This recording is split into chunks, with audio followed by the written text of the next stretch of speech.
All right, today we're diving into something really special. It's a collection of stories from 300 years ago that are just wild. They're imaginative, sometimes pretty bizarre, but also incredibly human. The book is called Liaozhai Zhiyi, which translates to Strange Tales from a Chinese Studio. And right away, that gets you thinking, right?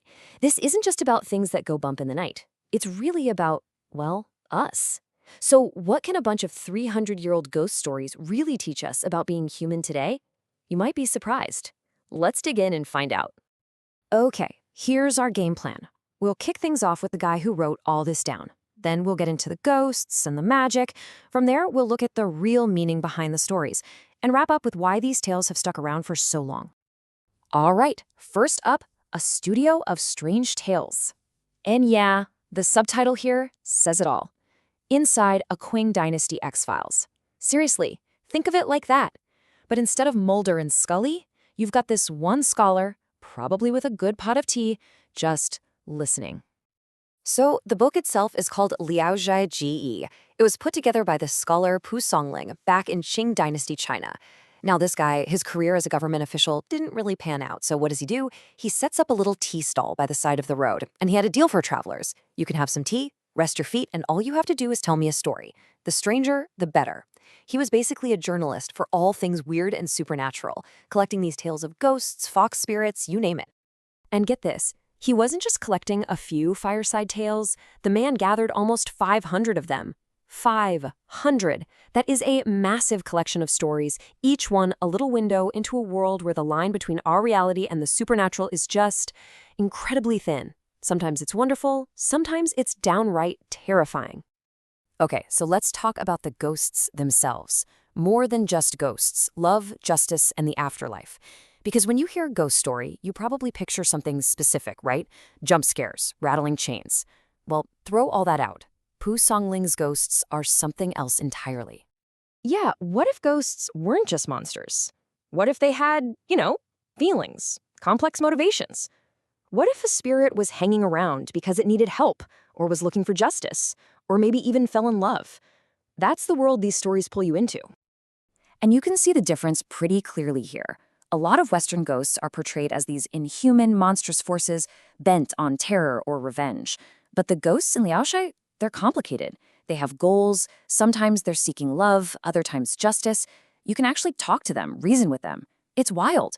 They're basically human, just, without the whole being alive thing. Take Ni Xiaoqian, for instance. She's a perfect example. She's this beautiful ghost, right? But she's not the monster. She's actually being forced by a demon to prey on men. It's horrible. But then she meets this one scholar who's so good and righteous that he just won't fall for it. And in him, she sees her way out, a chance to be free. It's a romance, a horror story, and a redemption arc, all rolled into one. Amazing stuff. All right, so it's not just about ghosts.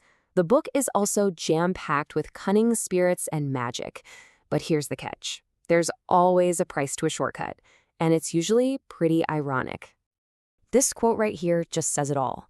A Taoist master tells an aspiring student, "I'm afraid you are too pampered and cannot endure hardship." And that's the whole setup for the story. You've got this young guy who wants to learn magic, not for enlightenment or anything noble, but because he's lazy. He just wants a shortcut in life. And of course, the master knows exactly what he's up to. So here's how it goes down. The student begs the master to teach him some cool magic. The master just hands him an axe and says, "Chop wood." So he does, for a whole month. Finally, he gets totally impatient and says he's leaving. The master, as a little sorry it didn't work out gift, teaches him one trick, how to walk through walls. The guy is thrilled. He runs home, wants to show off for his wife, takes a running start at the wall, and, bam, knocks himself out cold. The trick was to clear your mind, but he was so full of himself and so eager to show off that the magic just fizzled. Hilarious, right? And this book is just filled with these kinds of wild, wondrous bits of magic. I mean, there's a story where a magician grows a pear tree from a single seed in, 2 minutes flat. Another one has a guy literally stealing peaches from heaven. The imagination here is just off the charts. Which brings us to the real core of this whole thing, the moral of the story. We've talked about the spooks and spells, but what was the point of it all? What was Pu Songling actually getting at? I mean, think about it. Why would a guy spend his entire life writing about fox spirits, demons, and ghosts? Was he just a huge horror fan? Nah, there was definitely something deeper going on. He was using all this supernatural stuff as a mirror to reflect our own world.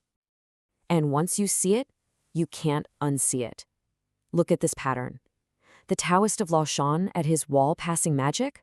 That's not about magic, it's about laziness.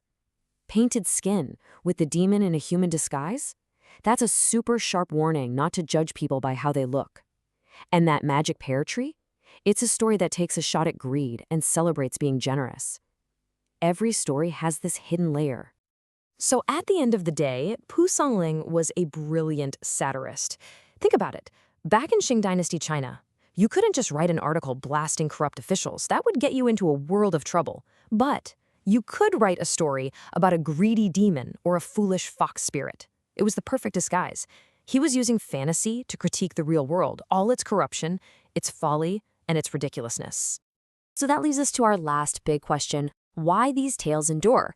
I mean, they're centuries old. Why are they still being turned into movies and TV shows? Why are we still talking about them? Well, for one, that sharp social commentary, it still hits home. The stories are all about timeless stuff. Desire, fear, love, greed. That never gets old. Plus, they're just fantastically imaginative and fun to read.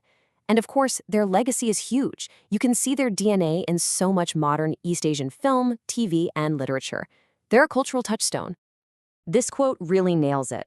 Pu Songling didn't just collect ghost stories, he collected stories about humanity. That's it, right there. The ghosts and the demons might be on the cover, but they were never the main point. The stories were always about us, about our flaws, our strengths, our silliness, and our ability to be good. So, that leaves me with one last question for you. If Pu Songling used these fantastic tales to talk about his world, what strange tales are we telling today? What are the stories in our movies, our video games, our books that are trying to make sense of our own crazy modern world? Something to think about.